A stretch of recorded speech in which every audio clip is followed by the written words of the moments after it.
में छाई हुई एक बहुत तेजी से खबर है जो कि लगातार चल रही है सीमा भाभी को लेकर।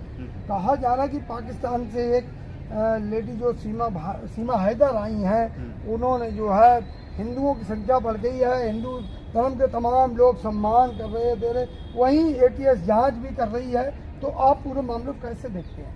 देखिए, सीमा हैदर का जहाँ तक सवाल है, सीमा हैदर इसकी कोई न तो मोहब्बत है और न ही वो जो कोई इंडिया के हिंदुओं से प्यार करने के लिए आई। सीमा हैदर एक स्लीपर सेल है। सीमा हैदर एक स्लीपर सेल है। मैं इसमें इस प्रकार से ये देखता हूँ कि सबसे पहले भारत सरकार इसमें फेलियर है। भारत के गृह मंत्री फेल हैं। कि मुझे एक बात बताइए कि पाकिस्तान से चल के जो सिंध बलूचिस्तान की रहने वाली है, उसको बलूच नहीं आती, उसको उर्दू नहीं आती, उसको कलमा नहीं आता, मुझे बताइए वो कैसे पाकिस्तानी है? वो पाकिस्तानी नहीं है। पाकिस्तानी तो है, परंतु वो पाकिस्तानी वो ISI की एजेंट है, वो स्लीपर सेल है। उसको इंडिया में जानबूझ करके आतंकवाद फैलाने के लिए बुलाया गया है। मतलब आपका कहना यह है कि इसके पीछे किसी और बुनियाद है? देखिए, सबसे पहले इसके पीछे RSS और गृह मंत्री का हाथ है। नहीं तो गृह मंत्री, भारत सरकार गृह मंत्री जवाब दें कि आखिरकार पाकिस्तान से नेपाल के बॉर्डर होकर के ये हिंदुस्तान की राजधानी के बगल में नोएडा के अंदर 1.5 महीने से रुकी है, एजेंसियां कहाँ गई थी? एजेंसियों को नहीं पता था कि पाकिस्तान की एक महिला इंडिया में आ चुकी है। एजेंसियां क्या कर रही थी? एजेंसियों को और गृह मंत्री को जवाब देना पड़ेगा। लेकिन तमाम लोग कह रहे हैं कि हिंदुओं की संख्या बढ़ी है, 5 हिंदू आ गए हैं। देखिए हिंदू इंडिया में पहले कम थे, वो हिंदू नहीं है, ये स्लीपर सेल है। ये RSS और भाजपा की प्लानिंग है कि किसी भी तरीके से 2024 को प्रभावित किया जाए। और प्रभावित कैसे होगा? ऐसे ही प्रभावित होगा।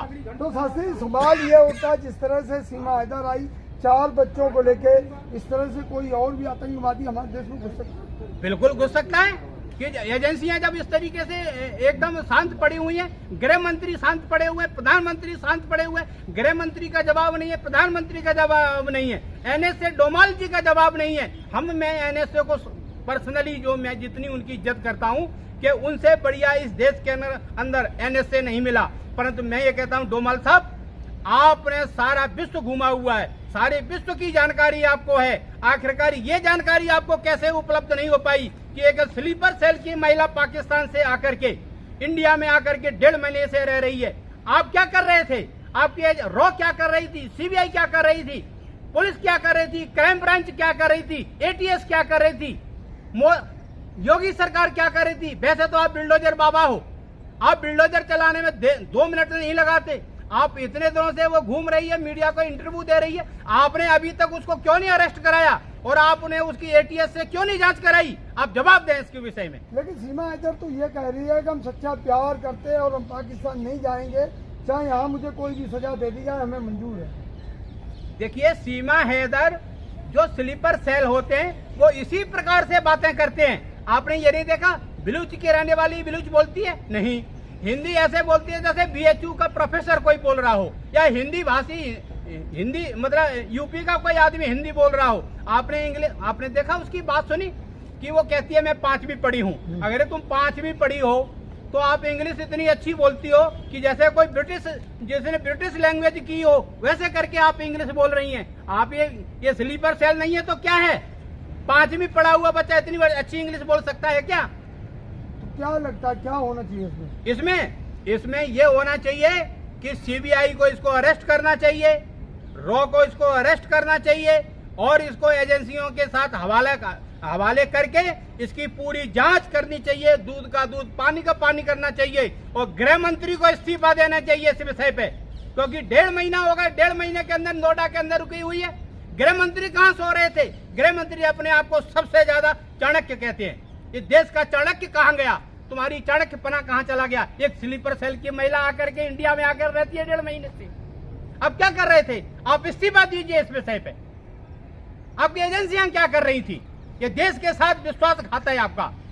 तो किस किस का इस्तीफा मांगा गया? सबसे पहले गृह मंत्री का इस्तीफा मांगा जाएगा और CBI के डायरेक्टर का इस्तीफा मांगा जाएगा। आप क्या कर रहे थे?